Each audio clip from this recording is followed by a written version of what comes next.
On the news and in social media, it was called STORMAGEDDON.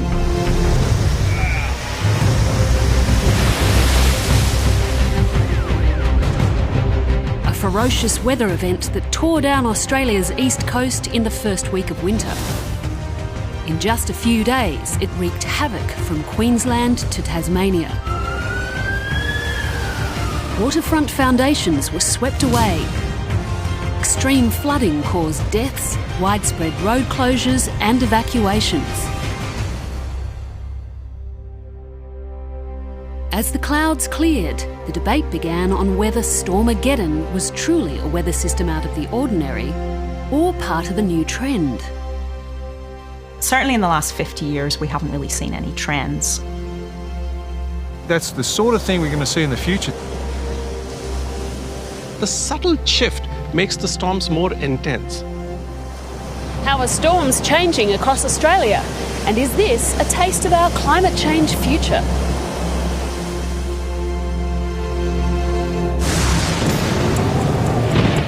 There's nothing unusual about an East Coast low, the type of storm system that usually batters eastern Australia between late autumn and winter. But right off the bat, forecasters at the Bureau knew this one was going to be big. So the system started on the 3rd of June, quite typically, just off the coast of southeast Queensland, but after that it started to become unusual. So it interacted with quite a deep trough extending from New Caledonia up in the northeast, right through the Tasman into southern New South Wales. In terms of the spatial footprint of this system, it was very unusual. An intense, stationary high-pressure system over New Zealand was blocking the East Coast low from spinning out to sea and driving it south. Normally, we tend to have one or two parts of the coast really copping the brunt of the storm, but for this one, it really tracked all the way down. So we had flooding across catchments right down New South Wales, Victoria and Tasmania. By Sunday, Tasmania was underwater. And I moved the dairy cows from here on some of the high ground, and there was 320 stranded, and then the water just exploded, just come from nowhere. And I come back at 3 o'clock in the morning, they were all gone, they're all washed away. What we saw was record rainfall over 3 days, and something like 5 rivers in flood at the same time in northern Tasmania, and that's quite unprecedented. And really the sheer volume of water was really reflective of just how much water was in the atmosphere. Heavier rainfalls normally occur in warmer months because a warmer atmosphere can carry more moisture. In this case, it wasn't just the atmosphere, but the seas were also abnormally warm. For May, the Tasman Sea was almost double its previous record. So we had really very high sea surface temperatures in the Tasman. You saw this system basically sitting off the coast, directing the airstream over that warm water into Tasmania. Would you say that the warmer weather definitely played a part in how much rainfall Tasmania got? Those sorts of attribution studies take some time, but certainly just based on a basic understanding of the meteorology, then the things line up quite closely. So this was definitely an unusual storm in its size, with warmer than normal weather conditions likely contributing to the extraordinary rainfall.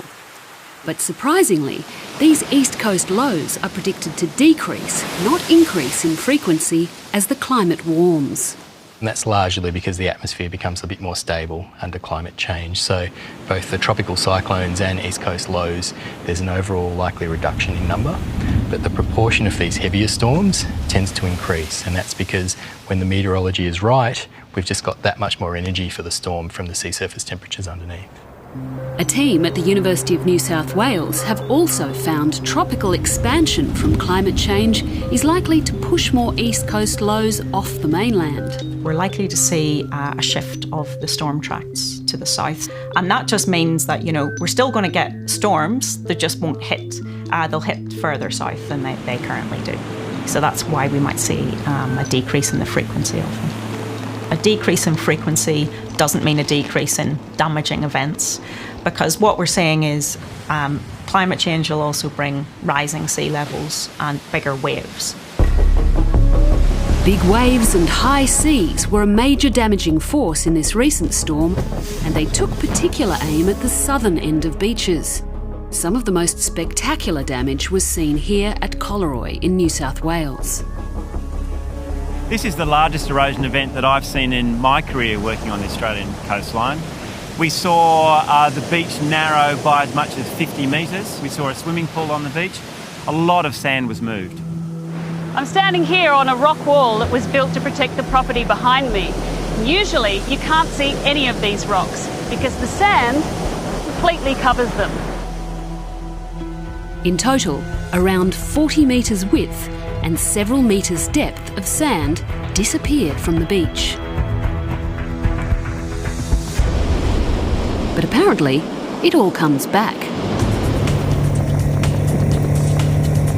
For the last 40 years, a team from the University of New South Wales have been using a variety of imaging equipment to map this shoreline. We use conventional survey equipment, we have cameras mounted on rooftops, we fly aeroplanes with a laser scanner, and we fly drones.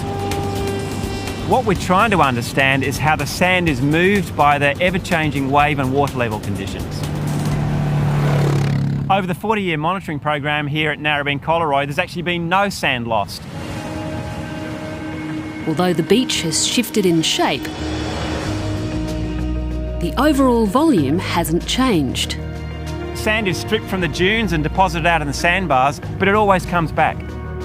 It's small comfort to those that just sustain severe property damage from such a big erosion event. So what has made this storm in particular so diabolical? Well, there are three things that have come together over the weekend. First of all, we had large waves. So waves were recorded offshore Sydney on Saturday night up to 13 metres. But by coincidence, those large waves coincided with king tides. It's over 2 metre tides, so that brought the water level high. And then the third thing, which is perhaps most unusual, is the storm direction. The storm came from the east-northeast, and that's relatively unusual for our stretch of coastline, and it exposed areas like this that generally a bit more protected, exposed them to that wave energy. So why is it coming from that direction? Oh, look, it's just how the East Coast low storm developed. It's a natural process, it does happen. That one happened to come from the northeast. While the king tides were nothing to do with warmer weather, they do give a good picture of what future sea level rise might look like. And the other two factors of this mighty storm surge, big waves and a northeast swell, might be a shift we can expect more often.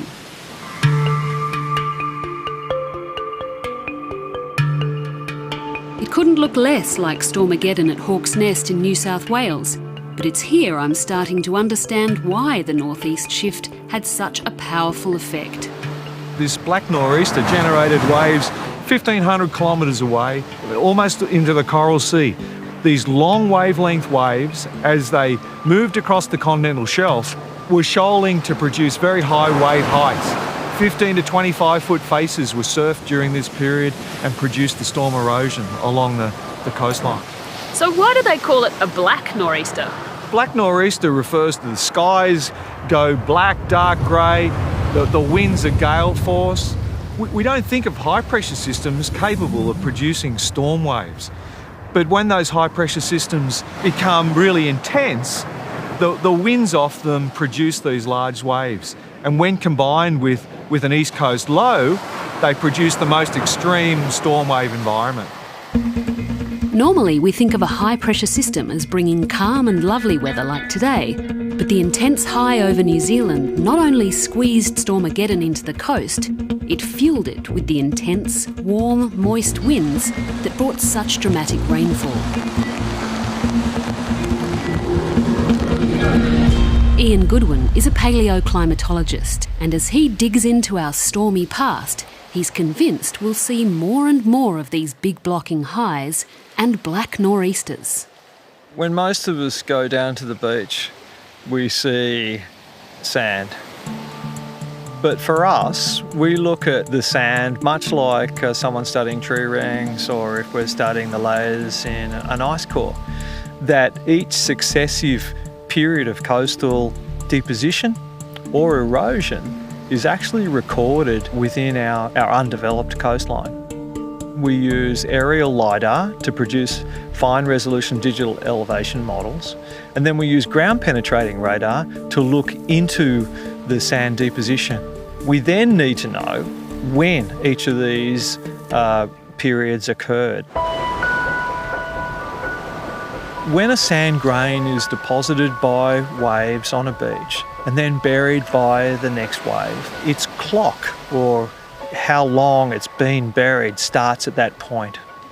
And the quartz grains in that sand and the feldspars attract radiation from the surrounding heavy mineral sands. We then come along and we want to extract a sample in total darkness, bring it back to the laboratory, and then measure how much radiation is in that quartz grain and hence use it as a clock. It's like developing an ancient sand grain photograph in the darkroom. Depending on how successive layers of the beach were deposited and when, it reveals the dominant wave and wind patterns throughout history.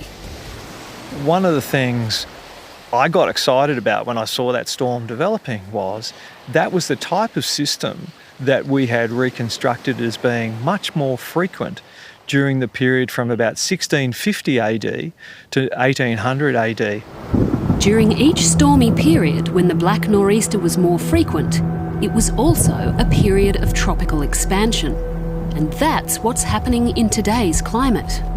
It's quite a straightforward understanding that as the tropics expand, the subtropical air masses are influencing more of the East Australian coastline, and that combined with low pressure systems coming out of the Southern Ocean produces more of these storms that approach our coastline from the east through to the northeast.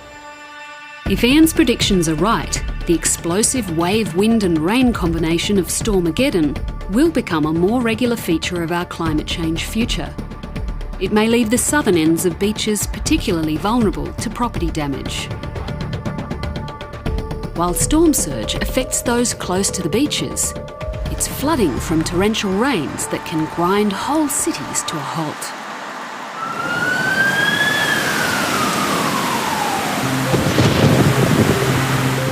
In an urban flooding environment, you can't go for shopping, go to work. Your day-to-day civil life that you take for granted is put on hold. And this has a massive disruption on the way society functions. Like many other streets, Botany Road looked very different under heavy rainfall last month. The rain simply came down too fast. There we go, help's on the way. The reason any urban area floods, it's not because of the amount of rain that comes down by itself, but it's the rate of the rainfall. If the rate is really high, the urban area, the stormwater infrastructure that is in place cannot cope because the water has no other place to run off to.